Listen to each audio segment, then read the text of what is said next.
Hello po. So, let's start po sa paggawa ng lyrics. So, we can see here the library, songs, Bibles, presentation, images, media, custom slides. So, pag pinindot po kasi ito, so, it will show Bible. So, dito po tayo sa songs.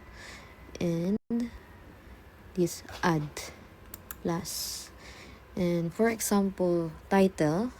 So this is important po. So title. So this I believe. For example.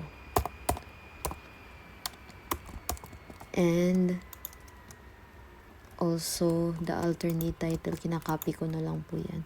And add po tayo ng lyrics. So dito po sa lyrics, we have verse type. So una, verse, chorus natin, bridge, pre-chorus, intro, ending, and other. So, meron po verse 1, verse 2, pwede verse 3. So, for example po, mag-add po tayo dito. Kanyari ito. So, yan, verse 1. So, yan. Kusa na po yung magkakaroon ng verse 1. And, ito naman po, fourth split. So, ito po, para mahati po natin siya from one slide lang to. Ito mangyayari, one slide. Tapos ito po yung hati niya. Yan po yung fourth split. So for example yan. And kunyari mag-add pa po tayo ulit. Dito po ang add. And ito po kunyari chorus naman. Copy.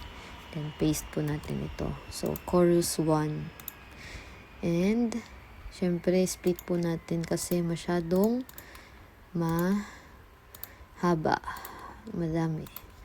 Ayan. Then, okay. So, next naman po natin itong verse order. So, ito pong verse order, napaka, po niyan, useful. So, for example, ito lang po ilalagay natin, V1, C1. So, for example, yung kanta is paulit-ulit.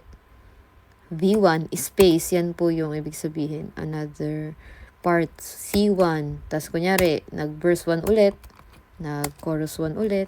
So, kung may other, pa po tayo, may other part, kunyari, nag-bridge naman siya. So, yun, B1 naman yan.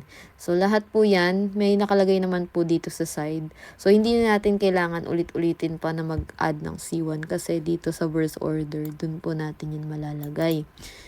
Okay, next naman po natin, ito po, hindi po ito nagsisave ng walang authors. So, kunyari, save natin to. So, ayan, you need to have an author for this song. So, lagay po natin, kunyari, Hillsong yata to. Hillsong Worship. Ayan. Hindi, yung wala pa. Kunyari, Planet Shakers. Kunyari lang po yan, Planet Shakers.